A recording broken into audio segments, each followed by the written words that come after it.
अज की इस क्लास में तुहाडा बहुत बहुत स्वागत है। अज असी 9वीं जमात के विद्यार्थियों लिए पहले चैप्टर संख्या प्रणाली नंबर सिस्टम के विचों कुछ महत्वपूर्ण सवालों हल करांगे। इन्हां सवालों हल करन नाल असीं जिहड़े सारे चैप्टर की दोहराई कर सकते हाँ ते जो महत्वपूर्ण सवाल हैं उन्हां नूं असीं हल करना सीख सकते हैं। आओ आपां इन्हां नूं वारी-वारी सवालों नूं हल करिए। तो बच्चों सारे को पहला टॉपिक है अप्रमेय संख्यावां वर्गमूल 2 वर्गमूल 3 आदि नूं संख्या रेखा ते दर्शाउणा।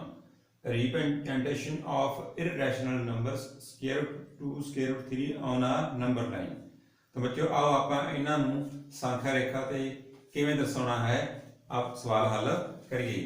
तो बच्चों सब तो पहला सानूं इस वास्ते एक संख्या रेखा बनाउणी पैणी है। तो ये साडे कोल एक संख्या रेखा है नंबर लाइन। इस ते असीं 3 बिंदु बराबर दूरी ते लैणे हन। ये साडे कोल मान लो साडे कोल बच्चे दूरी है तुसीं स्केल नाल बना सकदे हैं, प्रकार नाल बना सकदे हैं। ये एक इकाई है, ये साडे कोल दूसरी इकाई है। तो इस तरह असीं दो इकाइयां लैके 1 2 यानी कि एक इकाई दो इकाइयां दे बिंदु ला ले। ये इकाई बच्चों असीं कितनी भी दूरी दी लै सकदे हां जिन्नी सानूं जरूरत है। तो इस तरह असीं उस तो बाद इस ते असीं की करना है, इस नूं असीं एक इकाई मन्निया है। एक इकाई जिन्नी लंबाई है उन्नी लंबाई नूं असीं इस साइड इधर लंब के रूप में बनाउणा है। तो सानूं पता है कि साडे कोल लंबाई है इन्नी है, तो उन्नी लंबाई नूं असीं इधर लेना है। तो बच्चों इस ध्यान असीं ये रखना है भी साडे कोल जिहड़ी ये रेखा असीं खिंचनी है इधर बिल्कुल असीं लंब के रूप में खिंचनी है।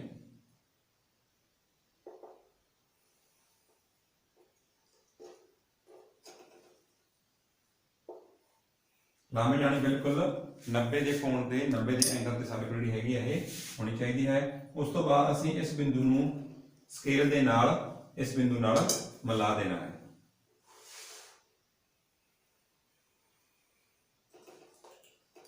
तो बच्चे हुण असीं देख रहे हैं भी साडे कोल ये एक त्रिभुज बन गई है। ते त्रिभुज किहड़ी है, एक समकोण त्रिभुज है। असीं इस बिंदुओं का नाम रख सकते हैं। असीं ए मान लिया है, इसनूं असीं बी मान लिया है, ये 0 है।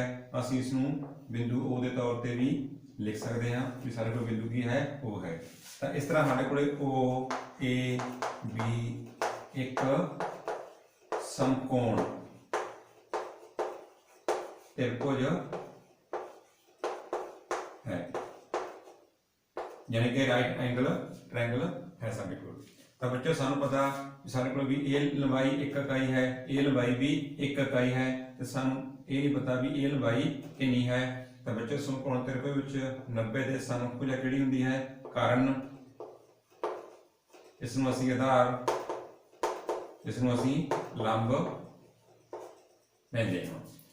तो सानू पता है पाइथागोरस सवाल दे विच की हुंदा है, कारण का जो वर्ग है वो किसके बराबर होता है, आधार का वर्ग प्लस लंब का वर्ग। बच्चों आधार कितना है ओबी का वर्ग, कारण कितना है ओबी का वर्ग। आधार कितना है एक का वर्ग, लंब कितना है एक का वर्ग। एक का वर्ग बच्चों एक का वर्ग एक दो, दोनों पासे असीं वर्गमूल कीता।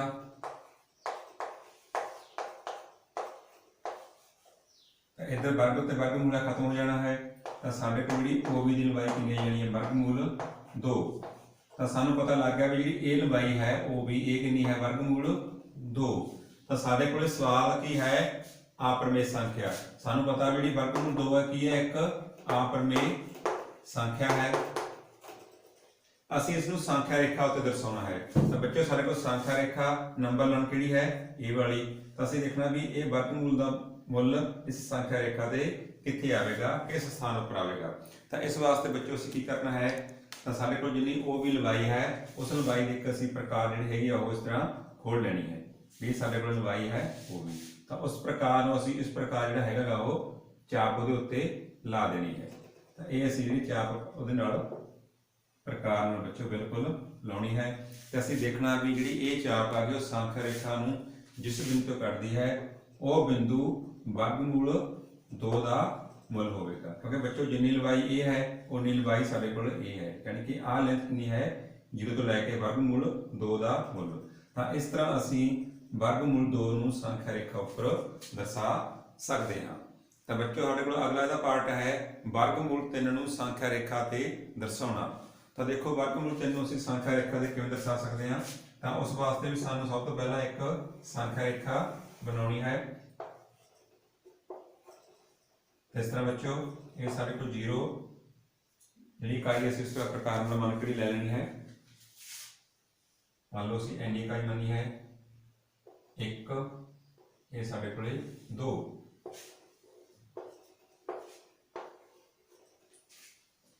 तो पहला वाला प्रोसैस उस तरह करने बच्चों असी तो सानू वर्गमूल 3 नूं संख्या रेखा ते दर्शाउण लई पहला वर्गमूल 2 दर्शाउणा पवेगा। तो इस तरह असीं कीमत वो बनाउणी है। तो साढ़े कोल a लंबाई 1 इकाई है।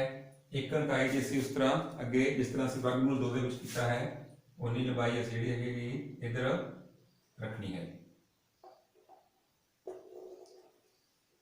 ये है बिल्कुल असीं स्केल दे नाल इस तरह की रेखा 90 एंगल ते खिंच लेनी है।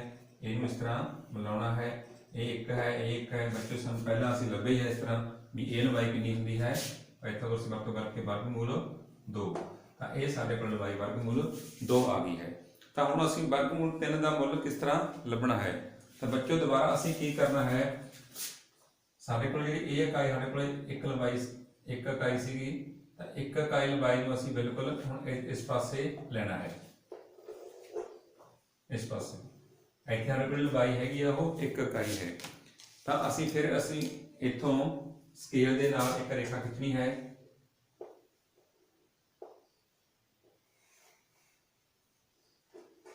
ध्यान बच्चों असीं किस गल दा रखना है भी यह रेखा इस रेखा ते बिल्कुल 90 दे कोण ते वड़नी चाहिए है।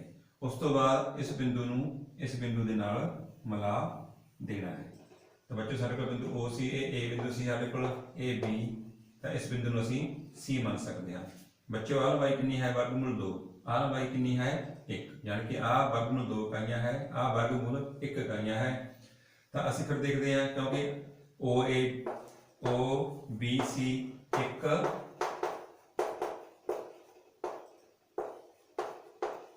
समकोण त्रिभुज है यानी कि द्वारा फिर जी OBC एक राइट एंगल ट्रायंगल है। तो उहदे विच साडे कोल 2 भुजावां दा ये साडे कोल आधार बन गया।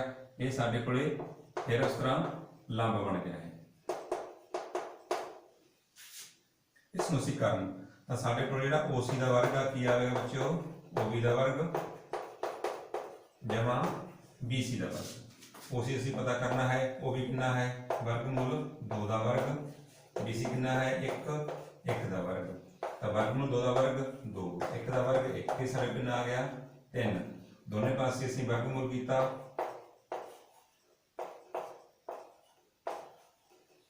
तो साडे कोल OC दा मुल कितना आ गया साडे कोल वर्गमूल 3 यानी कि बच्चों जो साडे कोल लंबाई है OC ये वर्गमूल 3 है। तो हुण असीं इस नूं वर्गमूल 3 नूं संख्या रेखा ते किवें दर्शा सकते हैं। तो बच्चों साडे कोल इस तरह प्रकार ना करनांगे तो असीं जिहड़ी इन्नी लंबाई आ उस तरह प्रकार दे नाल बिल्कुल खुलनी है। तो प्रकार नूं बिल्कुल घुमा के असीं इस पासे ले जाना है। जिस बिंदु ते प्रकार साडे कोल कटेगी इत्थों असीं एक चाप लेके आउणी है इस प्रकार। तो जी ये चाप साडे कोल इस प्रकार उस तरह ही क्योंकि साडे कोल वड्डे प्रकार नाल असीं इसनूं बना सकते हैं।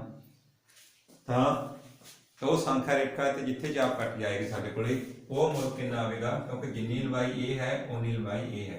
तो साडे कोल आ मुल है ये वर्गमूल 3 है यानी कि वर्गमूल 3 संख्या रेखा ते इस जगह पर है। तो बच्चों तुसीं समझ गए होंगे भी असीं वर्गमूल 2 ते वर्गमूल 3 नूं किस तरह संख्या रेखा उपर दर्शा सकते हैं। तो ये वास्ते असीं इस तरह ये करना है।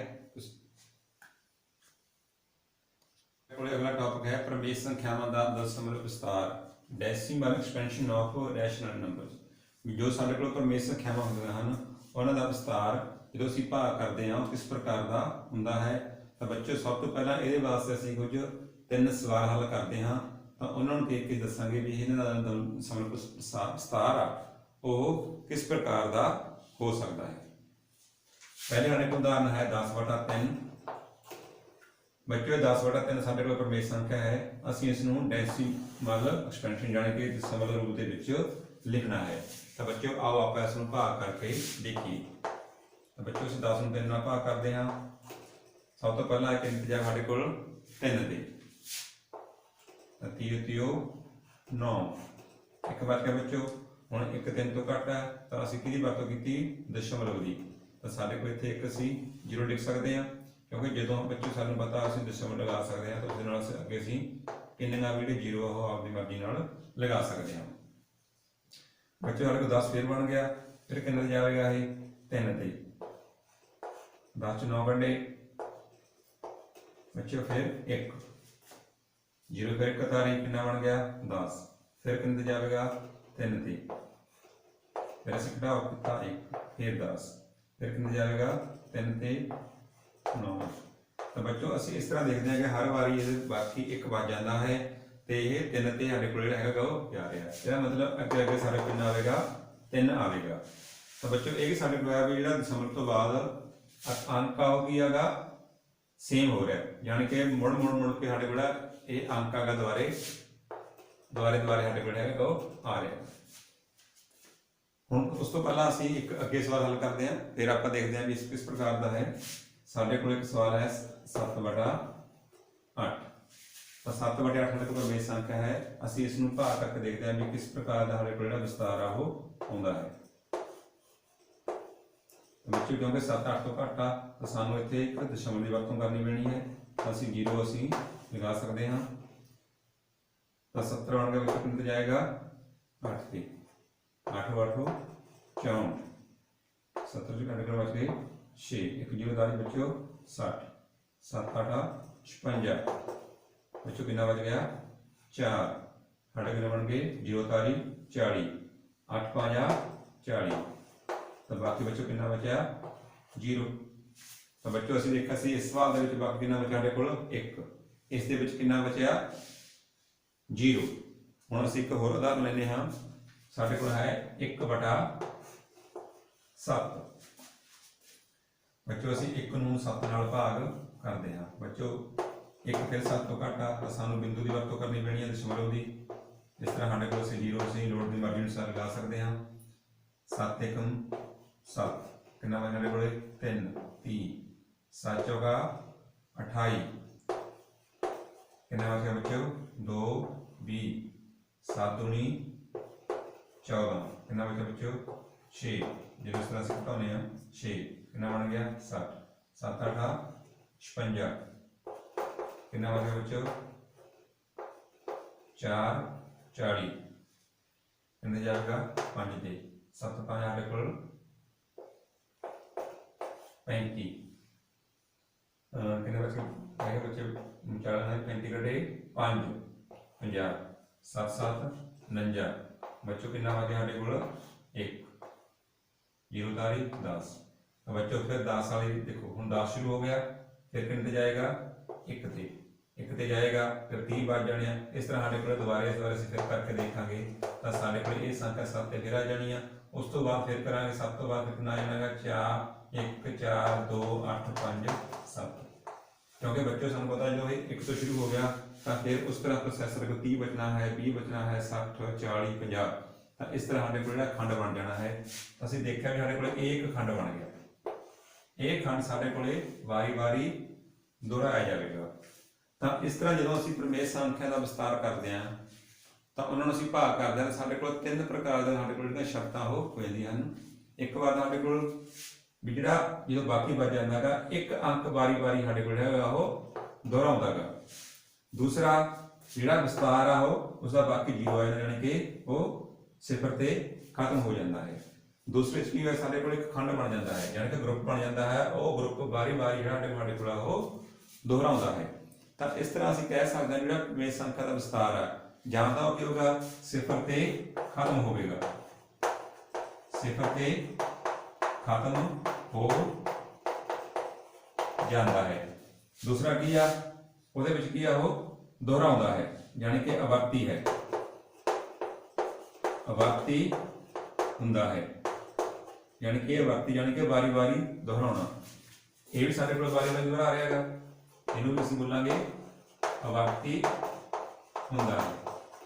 ਤਾਂ ਬੱਚੋ ਇਹਨਾਂ ਦਾ ਸਾਨੂੰ ਕੀ ਮਤਲਬ ਲੱਗਦਾ ਹੈ ਪਤਾ? ਅਵਰਤੀ ਦਾ ਭਾਵ ਰੈਕਰਿੰਗ।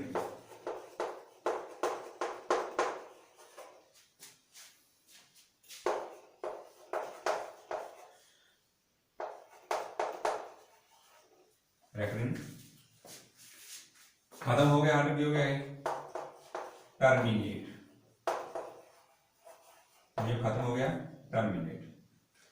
तो हम बच्चों ਅਸੀਂ ਇਹਨਾਂ ਨੂੰ ਜੋ ਗਣਿਤ ਦੇ ਵਿੱਚ ਕੀ ਆਤੇ ਹਨ, ਦੇਖੋ ਅਵਰਤੀ ਹੈ, ਇਹਦਾ ਮਤਲਬ ਕਦੇ ਖਤਮ ਨਹੀਂ ਹੁੰਦਾ, ਅਵਰਤੀ ਵਾਰੀ ਵਾਰੀ ਆਏਗਾ, ਯਾਨੀ ਕਿ ਉਹ ਅਸ਼ਾਂਤ ਹੈ। ਅਸੀਂ ਇਸ ਨੂੰ ਕਹਿ ਸਕਦੇ ਹਾਂ ਅਸ਼ਾਂਤ ਅਵਰਤੀ, ਨॉन टर्मिनेटिंग।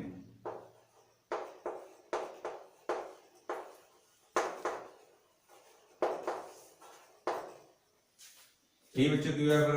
ਅਸ਼ਾਂਤ ਅਵਰਤੀ। ਕੀ ਹੋ ਗਿਆ ਇਹ? ਅਸ਼ਾਂਤ ਅਵਰਤੀ, ਯਾਨੀ ਕਿ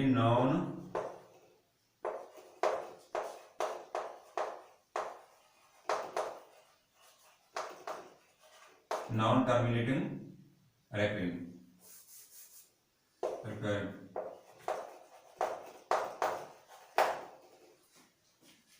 सिफर से खत्म हो जाता है टर्मिनेट, यानी कि जो साडे कोले टर्मिनेट हो जाता है इसमें ਅਸੀਂ ਕਹਾਂਗੇ शांत, यानी कि वो शांत हो जाता है, अगे उसकी कोई वैल्यू नहीं होगी। तो बच्चों ਅਸੀਂ फिर इस उदाहरण तो ਅਸੀਂ ਇਹ ਕਹਿ ਸਕਦੇ ਹਾਂ ਵੀ ਜੋ ਪਰਮੇਸ਼ ਸੰਖਿਆਵਾਂ ਦਾ ਦਸ਼ਮਲਵ ਵਿਸਤਾਰ ਹੈ ਉਹ ਦੋ ਪ੍ਰਕਾਰ ਦਾ ਹੁੰਦਾ ਹੈ। ਇੱਕ ਹੀ ਹੁੰਦਾ ਸਾਡੇ ਕੋਲ शांत यानी कि टर्मिनेट, दूसरा अशांत अवर्ती। तो साढ़े को दो प्रकार का जिहड़ा इन्हां दा परमेश संख्यावां दा दशमलव विस्तार है, डेसिमल एक्सपेंशन, एक शांत होंदी है टर्मिनेटिंग, दूसरी अशांत अवर्ती। अवर्ती बच्चे लिखना जरूरी है। अवर्ती भाव बारी बारी कोई एक अंक रिपीट हो सकता है, साढ़े को दो अंक रिपीट हो सकते हैं, कोई अंकों का ग्रुप भी हैगा वो भी रिपीट हो सकता है। तो बच्चों असं इसमें लिखना होगा किवें लिखांगे? 3.3 उत्ते बार, 3 उत्ते बार तो भाव भी जो 3 अंक वो अगे अगे वारी वारी आ रहा है। असं इसमें किस तरह लिखांगे? 0.142857 इस उत्ते बार। ਇਹਦਾ मतलब ਜਿਹੜਾ ਇਹ ग्रुप ਹੈਗਾ, एक खंड है साडे कोले ਉਹ वारी वारी साडे कोले ਉਹ रिपीट हो रहा है, अवर्ती हो रहा है। अवर्ती यानी कि वारी वारी आना। तो साडे कोले फिर इस तरह से कह लिया कि विस्तार किस प्रकार का? शांत टर्मिनेटिंग, अशांत अवर्ती, नॉन टर्मिनेटिंग रैकरिंग, यानी कि बारी बारी आना। तो इस तरह जो असं परमेश संख्या का विस्तार है वो किसी भी परमेश संख्या का विस्तार इस बच्चों दस सकते हैं। बच्चों सारे को अगला टॉपिक है प्रमेयीकरण, रैशनलाइजेशन।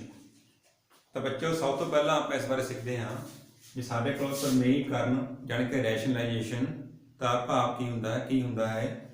मान लो साढ़े को कोई सारे को सवाल है 1/वर्गमूल 3, तो असीं देखा भी असीं इसके हर का प्रमेयीकरण करना है। तो हर दे विच किहड़ी संख्या है? वर्गमूल 3। जिहड़ी वर्गमूल 3 संख्या किहड़ी है? साढ़े को एक अप्रमेय संख्या है। हम असीं इसका प्रमेयीकरण करना है। तो बच्चों प्रमेयीकरण तो भाव है अप्रमेय संख्या नूं प्रमेय संख्या दे विच बदलना।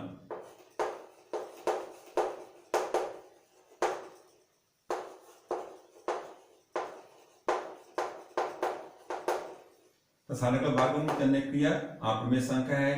ਜਦੋਂ ਅਸੀਂ ਇਸ ਨੂੰ ਪ੍ਰਮੇय ਸੰਖਿਆ ਵਿੱਚ ਬਦਲਾਂਗੇ ਤਾਂ ਜਿਹੜੀ ਸਾਡੇ ਕੋਲ ਪ੍ਰੋਸੈਸ ਆ, ਜਿਹੜੀ ਕਿਰਿਆ ਕਰਦੇ ਆ ਇਸ ਤਰ੍ਹਾਂ ਅਪਰਮੇय ਸੰਖਿਆ ਨੂੰ ਪ੍ਰਮੇय ਸੰਖਿਆ ਵਿੱਚ ਬਦਲਣ ਦੀ, ਤਾਂ ਉਸ ਕਿਰਿਆ ਨੂੰ ਅਸੀਂ ਜਿਹੜੀ ਉਹ ਪ੍ਰਮੇयीकरण ਅਸੀਂ ਕਹਿੰਦੇ ਆ। ਯਾਨੀ ਕਿ ਪ੍ਰਮੇयीकरण ਇੱਕ ਕਿਰਿਆ ਹੈ, ਰੈਸ਼ਨਲਾਈजेशन ਇੱਕ ਐਕਟੀਵਿਟੀ ਹੈ, ਪ੍ਰੋਸੈਸ ਹੈ, ਜਿਸ ਰਾਹੀਂ ਅਸੀਂ ਜਿਸ ਸੰਖਿਆ ਦਾ ਪ੍ਰਮੇयीकरण ਕਰਨਾ ਹੈ, ਅੰਸ਼ ਦਾ ਕਰਨਾ ਹੈ ਜਾਂ ਹਰ ਦਾ ਕਰਨਾ ਹੈ, ਅਸੀਂ ਹਰ ਦਾ ਪ੍ਰਮੇयीकरण ਕਰਨਾ ਹੈ ਤਾਂ ਉਸ ਨੂੰ ਅਸੀਂ परमेय संख्या विच बदल देने हाँ। तो वह असीं क्रिया किस तरह करते हैं, आओ पहला उहदे बारे सीखते हैं। तो असीं देखा बच्चों साडे कोल हार आ, हर दे विच वर्गमूल 3 संख्या है, असीं इसका प्रमेयीकरण करना है यानी कि परमेय संख्या विच बदलना है। तो सानूं पता देखो जो कोई संख्या साडे कोल अपरमेय है, जेकर असीं उस संख्या नूं उस संख्या नाल गुणा कर दईए तो साडे कोल बच्चों कितना आएगा? वर्गमूल 3 नूं असीं वर्गमूल 3 नाल गुणा कीता कितना आ जाएगा? 3। ਤਾਂ ਜਦੋਂ ਅਸੀਂ ਸੇਮ ਉਸੇ ਆਪਰਮੇय ਸੰਖਿਆ ਨੂੰ ਉਸੇ ਆਪਰਮੇय ਸੰਖਿਆ ਨਾਲ ਗੁਣਾ ਕਰ ਦਿੰਦੇ ਹਾਂ ਤਾਂ ਬੱਚਿਓ ਸਾਨੂੰ ਪਤਾ ਵੀ ਉਹ ਸੰਖਿਆ ਕਾਹਦੇ ਬਦਲ ਜਾਂਦੀ ਹੈ, ਉਹ ਪ੍ਰਮੇय ਸੰਖਿਆ ਵਿੱਚ ਬਦਲ ਜਾਂਦੀ ਹੈ। ਤਾਂ ਇਸ ਤੋਂ ਸਾਨੂੰ ਪਤਾ ਲੱਗਦਾ ਹੈ ਵੀ ਜਦੋਂ ਅਸੀਂ ਜਿਹੜੀ ਸੰਖਿਆ ਦਾ ਪ੍ਰਮੇਯੀਕਰਨ ਕਰਨਾ ਹੈ, ਜੇਕਰ ਉਹ ਸੰਖਿਆ 1 ਹੈ ਤਾਂ ਅਸੀਂ ਉਸੇ ਸੰਖਿਆ ਨਾਲ ਉਸ ਨੂੰ ਗੁਣਾ ਕਰ ਦਿੰਦੇ ਹਾਂ ਤਾਂ ਉਹ ਪ੍ਰਮੇय ਵਿੱਚ ਬਦਲ ਜਾਂਦੀ ਹੈ। ਲੇਕਿਨ ਇਹਦੇ ਵਿੱਚ ਸਾਡੇ ਕੋਲ ਜਿਹੜਾ ਸਵਾਲ ਦੀ ਮੂਲ ਕੀਮਤ ਆ, ਅਸਲ ਵਿੱਚ ਮੁੱਲ ਹੈ, ਉਹ ਵਿੱਚ ਬਦਲ ਜਾਏਗਾ। ਤਾਂ ਇਸ ਵਾਸਤੇ ਸਾਨੂੰ ਜਿਹੜਾ ਸਵਾਲ ਦਾ ਮੁੱਲ ਕੀਮਤ ਬੈਲੈਂਸ ਰੱਖਣ ਵਾਸਤੇ, ਇੱਕੋ ਹੀ ਰੱਖਣ ਵਾਸਤੇ, ਤਾਂ ਜਿੰਨੀ ਸੰਖਿਆ ਅਸੀਂ ਨੀਚੇ ਗੁਣਾ ਕੀਤੀ ਹੈ ਉਨੀ ਸੰਖਿਆ ਅਸੀਂ ਉੱਪਰ ਗੁਣਾ ਕਰ ਦਿੰਦੇ ਹਾਂ। ਯਾਨੀ ਕਿ ਜੋ ਸੰਖਿਆ ਅਸੀਂ ਹਰ ਨਾਲ ਗੁਣਾ ਕਰ ਰਹੇ ਹਾਂ ਉਨੀ ਨਾਲ ਅਸੀਂ ਅੰਸ਼ ਨਾਲ ਗੁਣਾ ਕਰ ਦਿੰਦੇ ਹਾਂ, ਕਿਉਂਕਿ ਇਹ ਸੰਖਿਆ ਅਸੀਂ ਉਨੀ ਨਾਲ ਗੁਣਾ ਕੀਤਾ ਹੈ, ਉਨੀ ਨਾਲ ਭਾਗ ਕੀਤਾ ਹੈ। ਤਾਂ ਸਾਡੇ ਕੋਲ ਜਿਹੜਾ ਮੇਨ ਸਵਾਲ ਆ, ਉਹਦਾ ਮੁੱਲ ਆ, ਉਹਦੇ ਵਿੱਚ ਕੋਈ ਵੀ ਸਾਡੇ ਕੋਲ ਜਿਹੜਾ ਉਹ ਬਦਲਾਅ ਨਹੀਂ ਹੋਣਾ। ਤਾਂ ਇਸ ਤਰ੍ਹਾਂ ਕਿਰਿਆ ਕਰਨ ਨੂੰ ਅਸੀਂ ਪ੍ਰਮੇਯੀਕਰਨ ਕਹਿੰਦੇ ਹਾਂ। ਤਾਂ ਬੱਚਿਓ ਤੁਹਾਨੂੰ ਸਮਝ ਆ ਗਿਆ ਹੋਣਾ ਹੈ ਵੀ ਅਸੀਂ ਪ੍ਰਮੇਯੀਕਰਨ ਤੋਂ ਸਾਡਾ ਕੀ ਮਤਲਬ ਹੈ। ਪ੍ਰਮੇਯੀਕਰਨ ਤੋਂ ਭਾਵ ਹੈ ਆਪਰਮੇय ਸੰਖਿਆ ਨੂੰ ਪ੍ਰਮੇय ਸੰਖਿਆ ਵਿੱਚ ਬਦਲਣਾ।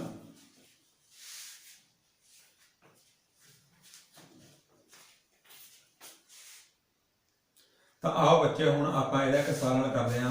ਸਾਡੇ ਕੋਲ ਸਵਾਲ ਹੈ 1/√2। ਤਾਂ ਇਸ ਸੰਖਿਆ ਦੇ ਅਸੀਂ ਹਰ ਦਾ ਪ੍ਰਮੇਯੀਕਰਨ ਕਰਨਾ ਹੈ। ਸਵਾਲ ਕੀ ਹੈ? ਹਰ ਦਾ ਪ੍ਰਮੇਯੀਕਰਨ ਕਰੋ, यानी कि रैशनलाइजेशन ऑफ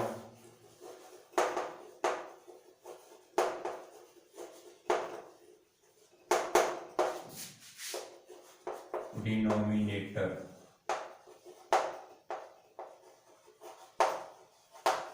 डिनोमिनेटर का ਜਿਹੜਾ ਹੈ ਉਹ ਰੈਸ਼ਨਲਾਈजेशन ਕਰਨੀ ਹੈ। तो बच्चों पहला ਆਪਾਂ ਹੁਣ ਸਿੱਖਿਆ ਹੈ ਵੀ ਕਿਸ ਤਰ੍ਹਾਂ ਪ੍ਰਮੇਯੀਕਰਨ ਕਰਦੇ ਹਾਂ ਵੀ ਜਿੰਨੀ ਸੰਖਿਆ ਹਰ ਦੇ ਵਿੱਚ ਸਾਡੇ ਕੋਲ ਆਪਰਮੇय ਸੰਖਿਆ ਹੈ ਉਸੇ ਸੰਖਿਆ ਨੂੰ ਅਸੀਂ ਅੰਸ਼ ਨਾਲ ਗੁਣਾ ਕਰ ਦੇਣਾ ਹੈ ਤੇ ਉਸੇ ਸੰਖਿਆ ਨੂੰ ਅਸੀਂ ਹਰ ਨਾਲ ਗੁਣਾ ਕਰ ਦੇਣਾ ਹੈ। ਉਹ ਸਾਡੇ ਕੋਲ 1 ਹੈ, ਅੰਸ਼ ਨਾਲ ਅੰਸ਼ ਗੁਣਾ ਹੋਵੇਗਾ। 1 ਨੂੰ ਅਸੀਂ ਗੁਣਾ ਕੀਤਾ ਵਰਗਮੂਲ 2 ਨਾਲ, ਨੀਚੇ ਵਰਗਮੂਲ 2 ਨੂੰ ਅਸੀਂ ਵਰਗਮੂਲ 2 ਨਾਲ ਗੁਣਾ ਕਰਨਾ ਹੈ। ਤਾਂ ਬੱਚੋ ਜਦੋਂ ਅਸੀਂ ਸੰਖਿਆ ਨੂੰ 1 ਨਾਲ ਗੁਣਾ ਕਰਦੇ ਹਾਂ ਤਾਂ ਉਹਦੇ ਵਿੱਚ ਕੋਈ ਵੀ ਬਦਲਾਅ ਨਹੀਂ ਆਉਂਦਾ, ਜਾਣ ਕੇ ਸੰਖਿਆ ਵਰਗਮੂਲ 2 ਰਹਿ ਜਾਵੇਗੀ। ਹੁਣ ਅਸੀਂ ਵਰਗਮੂਲ 2 ਨੂੰ ਵਰਗਮੂਲ 2 ਨਾਲ ਕੀਤਾ ਤਾਂ ਬਣ ਜਾਵੇਗਾ ਇਹ 2। ਤਾਂ ਬੱਚੋ ਦੇਖਿਆ ਸੀ ਸਾਡੇ ਕੋਲ ਹਰ ਦੇ ਵਿੱਚ ਪਹਿਲਾਂ ਕਿਹੜੀ ਸੀਗੀ? ਆਪਰਮੇय ਸੰਖਿਆ ਸੀਗੀ। ਹੁਣ ਕਿਹੜੀ ਹੈ? ਪ੍ਰਮੇय ਸੰਖਿਆ ਹੈ। ਤਾਂ ਇਸ ਤਰ੍ਹਾਂ 1/√2 ਦਾ ਮੁੱਲ ਆਇਆ ਸਾਡੇ ਕੋਲ ਵਰਗਮੂਲ 2/2। ਤਾਂ ਇਹ ਸਾਡੇ ਕੋਲ ਇਸ ਸੰਖਿਆ ਦਾ ਪ੍ਰਮੇਯੀਕਰਨ ਹੋ ਗਿਆ।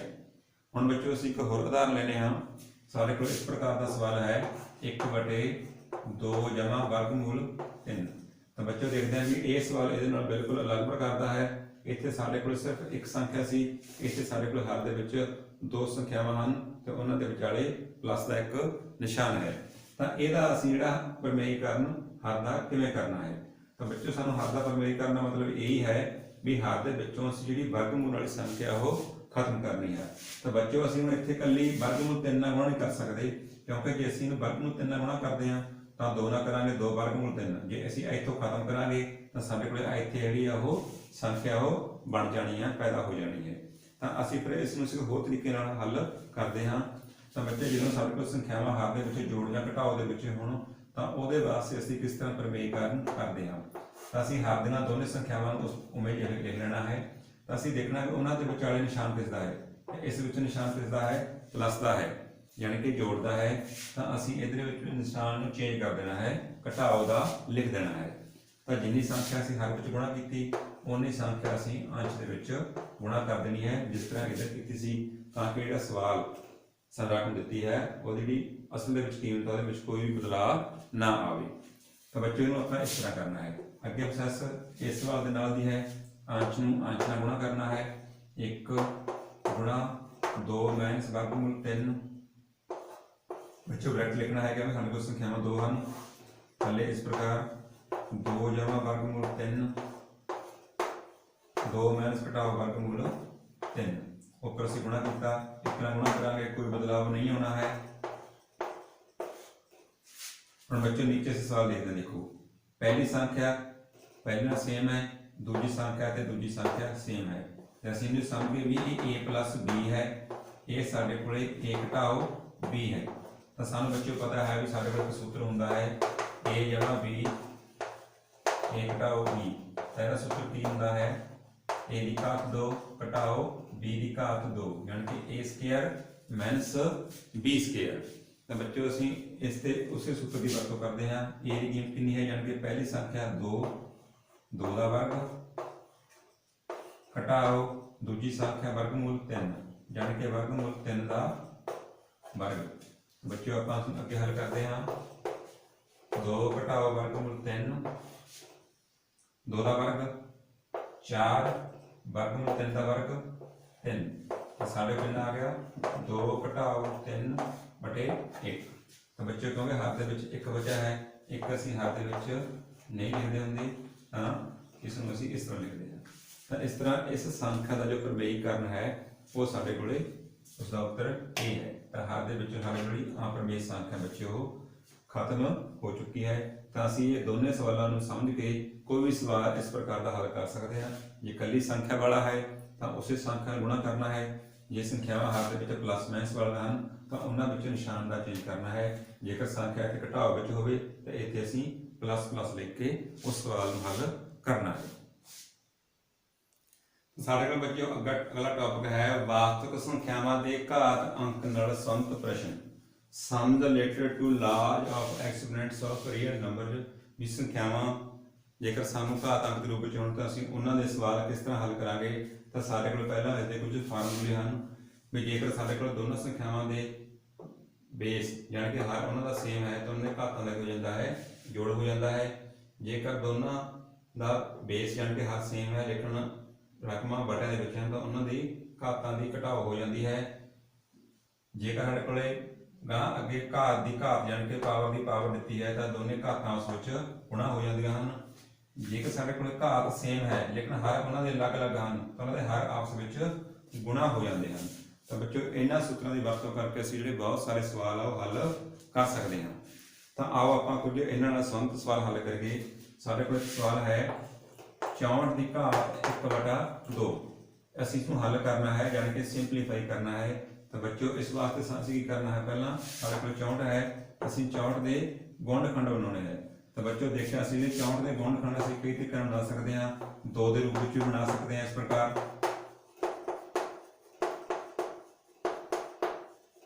2 4 8 16 32 64। 4 ਦੇ ਰੂਪ ਵਿੱਚ ਵੀ ਬਣਾ ਸਕਦੇ ਹਾਂ ਤੇ 8 ਦੇ ਰੂਪ ਵਿੱਚ ਵੀ ਬਣਾ ਸਕਦੇ ਹਾਂ। ਤਾਂ ਅਸੀਂ ਦੇਖਣਾ ਹੈ ਵੀ ਸਾਨੂੰ ਇਸ ਸਵਾਲ ਵਿੱਚ ਅਸੀਂ ਕਿਹਦੀ ਵਰਤੋਂ ਵਧੀਆ ਤਰੀਕੇ ਨਾਲ ਕਰ ਸਕਦੇ ਹਾਂ। ਤਾਂ ਬੱਚਿਓ ਹੈ ਜੀ ਕੋਈ ਗੱਲ ਨਹੀਂ, ਅਸੀਂ ਤਿੰਨਾਂ ਨੂੰ ਵਰਤ ਕੇ ਵੀ ਸਵਾਲ ਜਿਹੜਾ ਹੈਗਾ ਉਹ ਹੱਲ ਕਰ ਸਕਦੇ ਹਾਂ। ਲੇਕਿਨ ਅਸੀਂ ਜ਼ਿਆਦਾ ਵਧੀਆ ਰੂਪ ਦੇਖੀਏ ਤਾਂ ਕਿਸ ਤਰ੍ਹਾਂ ਹੱਲ ਕਰ ਸਕਦੇ ਹਾਂ। ਅਸੀਂ ਇਹਦਾ ਹੱਲ ਦੇਖ ਕੇ ਵੀ ਇਸ ਦੀ ਜੋ ਸਾਡੀ ਜੋ ਘਾਤ ਹੈ ਉਹਦਾ ਹੱਲ ਕਿੰਨਾ ਹੈ 2। ਤਾਂ ਇਸ ਤਰ੍ਹਾਂ ਅਸੀਂ 2 ਵਾਲਾ ਰੂਪ ਜ਼ਿਆਦਾ ਸਾਨੂੰ ਵਧੀਆ ਰਹਿਣਾ ਹੈ। ਤਾਂ ਅਸੀਂ 64 ਨੂੰ ਕਿਵੇਂ ਲਿਖ ਸਕਦੇ ਹਾਂ, ਦੇਖੋ 8 ਗੁਣਾ 8 ਹੈ ਤਾਂ ਅਸੀਂ 8 ਦੀ ਘਾਤ 2 ਲਿਖ ਸਕਦੇ ਹਾਂ। ਤਾਂ ਬੱਚਿਓ ਅਸੀਂ ਕੀ ਕੀਤਾ, ਸਭ ਤੋਂ ਪਹਿਲਾਂ 64 ਨੂੰ ਅਸੀਂ 8 ਗੁਣਾ 8 ਦੇ ਰੂਪ ਵਿੱਚ ਲਿਖ ਲਿਆ। ਤਾਂ ਬੱਚਿਓ 8 ਦੀ ਘਾਤ ਕਿੰਨੀ ਹੋ ਗਈ 2। ਤਾਂ ਅਸੀਂ 64 ਨੂੰ ਕਿਸ ਪ੍ਰਕਾਰ ਲਿਖਿਆ ਕਿ 8 ਦੀ ਘਾਤ 2 ਗੁਣਾ ਦੀ ਘਾਤ ਉੱਪਰ, तो 8 ਦੀ ਘਾਤ 2 ਉੱਪਰ ਘਾਤ ਕਿੰਨੀ 1/2। ਤਾਂ ਬੱਚਿਓ ਅਸੀਂ ਦੇਖ ਕੇ ਵੀ ਇਸ ਤੇ ਕਿਹੜਾ ਸਾਡੇ ਕੋਲ ਸੂਤਰ ਲੱਗੇਗਾ, ਇਹ ਵਾਲਾ। ਘਾਤ ਦੇ ਕੇ ਕੀ ਹੈ ਘਾਤ, ਜਦੋਂ ਘਾਤ ਦੇ ਉੱਪਰ ਘਾਤ ਹੋਵੇ ਤਾਂ ਘਾਤਾਂ ਆਪਸ ਵਿੱਚ ਹੋ ਜਾਂਦੀਆਂ ਹਨ, ਗੁਣਾ ਹੋ ਜਾਂਦੀਆਂ ਹਨ। ਤਾਂ ਉਸੇ ਤਰੀਕੇ ਨਾਲ ਅਸੀਂ ਇਸ ਨੂੰ ਗੁਣਾ ਕਰਨਾ ਹੈ। 2 ਗੁਣਾ 1/2। ਬੱਚਿਓ ਇਹ ਹੱਥ ਦੇ ਵਿੱਚ ਹੈ, 2 ਨਾਲ ਸਾਡੇ ਕੋਲ 2 ਕੱਟਿਆ ਗਿਆ, 1/1 1। ਤਾਂ 8 ਦੀ ਘਾਤ 1। ਤਾਂ ਸਾਡੇ ਕੋਲ ਕਿੰਨਾ ਆਂਸਰ ਹੈ ਸਾਡੇ ਕੋਲ 8। ਤਾਂ ਇਸ ਤਰ੍ਹਾਂ ਅਸੀਂ ਬਹੁਤ ਹੀ ਸੌਖੇ ਤਰੀਕੇ ਨਾਲ ਜਿਹੜਾ ਇਸ ਸਵਾਲ ਨੂੰ ਹੱਲ ਕਰ ਸਕਦੇ ਹਾਂ। ਤਾਂ ਬੱਚਿਓ ਸਾਡੇ ਕੋਲ ਹੋਰ ਸਵਾਲ ਹੈ 4 ਦੀ ਘਾਤ 5 ਗੁਣਾ 4 ਦੀ ਘਾਤ ਘਟਾਓ 3। ਅਸੀਂ ਇਸ ਸਵਾਲ ਨੂੰ ਹੱਲ ਕਰਨਾ ਹੈ। ਤਾਂ ਬੱਚਿਓ ਅਸੀਂ ਦੇਖਿਆ ਕਿ ਦੋਨਾਂ ਦਾ ਹੱਲ ਜੋ ਬੇਸ ਹੈ ਉਹ ਕੀ ਹੈ, ਸੇਮ ਹੈ, ਘਾਤਾਂ ਕੀ ਹਨ ਅਲੱਗ-ਅਲੱਗ। ਤਾਂ ਕਿਹੜੇ ਸੂਤਰ ਦੀ ਵਰਤੋਂ ਕਰਾਂਗੇ, ਇਸ ਪਹਿਲੇ ਸੂਤਰ ਦੀ। ਤਾਂ ਉਹਦੇ ਵਿੱਚ ਅਸੀਂ ਕੀ ਦਰਸਾਇਆ ਕਿ ਉਹਨਾਂ ਦੀਆਂ ਘਾਤਾਂ ਦਾ ਕੀ ਹੋ ਜਾਂਦਾ ਹੈ, ਜੋੜ ਹੋ ਜਾਂਦਾ ਹੈ। ਤਾਂ ਆਪਾਂ ਇਸ ਨੂੰ ਇਸ ਤਰ੍ਹਾਂ ਲਿਖਦੇ ਹਾਂ 4 5 ਜਮਾ ਘਟਾਓ 3। ਅੱਗੇ ਆਪਾਂ ਨੂੰ ਕਿਸ ਰੂਪ ਲਿਖ ਸਕਦੇ ਹਾਂ 4 5 ਘਟਾਓ 3। ਤਾਂ 5 ਦੇ ਵਿੱਚੋਂ 3 ਕੱਢਿਆ ਸਾਡੇ ਕਿੰਨਾ ਆ ਜਾਏਗਾ 2। ਤਾਂ 4 ਦੀ ਘਾਤ ਵਿੱਚੋਂ ਕਿੰਨਾ ਆ ਗਿਆ 2। 4 ਦੀ ਘਾਤ 2 ਯਾਨੀ ਕਿ 4 ਗੁਣਾ 4 ਕਿੰਨਾ ਸਾਡੇ ਕੋਲੇ 16। ਤਾਂ ਇਸ ਤਰ੍ਹਾਂ ਅਸੀਂ ਇਸ ਸਵਾਲ ਨੂੰ ਹੱਲ ਉਹ ਕਰ ਸਕਦੇ ਹਾਂ। ਇਸ ਵੀਡੀਓ ਵਿੱਚ 4 ਪ੍ਰਕਾਰ ਦੇ ਸਵਾਲ ਸਿੱਖੇ ਹਨ। ਤੁਸੀਂ ਇਹਨਾਂ ਨਾਲ ਸੰਬੰਧਿਤ ਸਵਾਲਾਂ ਨੂੰ ਜ਼ਰੂਰ ਘਰੇ ਬੁੱਕ ਦੇ ਵਿੱਚੋਂ ਹੋਰ ਸਵਾਲ ਲੈ ਕੇ ਜ਼ਰੂਰ ਸਿੱਖਣੇ, ਤਾਂ ਕਿ ਤੁਹਾਡੇ ਜਿਹੜੇ ਪੂਰੇ ਚੈਪਟਰ ਦੀ ਉਧਰਾਈ ਚੰਗੀ ਤਰ੍ਹਾਂ ਹੋ ਸਕੇ। ਤਾਂ ਇਹ ਜਿਹੜੇ 4 ਪ੍ਰਕਾਰ ਦੇ ਸਵਾਲ ਹਨ ਪੇਪਰ ਦੇ ਨਾਲ ਸੰਬੰਧਿਤ ਬਹੁਤ ਹੀ ਮਹੱਤਵਪੂਰਨ ਸਵਾਲ ਹਨ। ਤਾਂ ਜਿਹੜੇ ਸਵਾਲ ਪੇਪਰ ਦੇ ਵਿੱਚ ਲਗਭਗ ਇਹਨਾਂ ਦੇ ਨਾਲ ਮਿਲਦੇ ਜਿਹੜੇ ਸਵਾਲ ਪੇਪਰ ਵਿੱਚ ਆਉਂਦੇ ਹਨ। ਤਾਂ ਇਹ ਤੁਸੀਂ ਚਾਰੇ ਟੌਪਿਕ ਜੋ ਅੱਜ ਅਸੀਂ ਕੀਤੇ ਹਨ ਸਿੱਖ ਕੇ ਇਸ ਚੈਪਟਰ ਨੂੰ ਚੰਗੀ ਤਰ੍ਹਾਂ ਸਿੱਖ ਸਕਦੇ ਹੋ ਤੇ ਚੰਗੇ ਅੰਕ ਵੀ ਪ੍ਰਾਪਤ ਕਰ ਸਕਦੇ ਹੋ। ਤੁਹਾਡਾ ਸਭ ਦਾ ਬਹੁਤ ਬਹੁਤ ਧੰਨਵਾਦ। ਫਿਰ ਮਿਲਾਂਗੇ।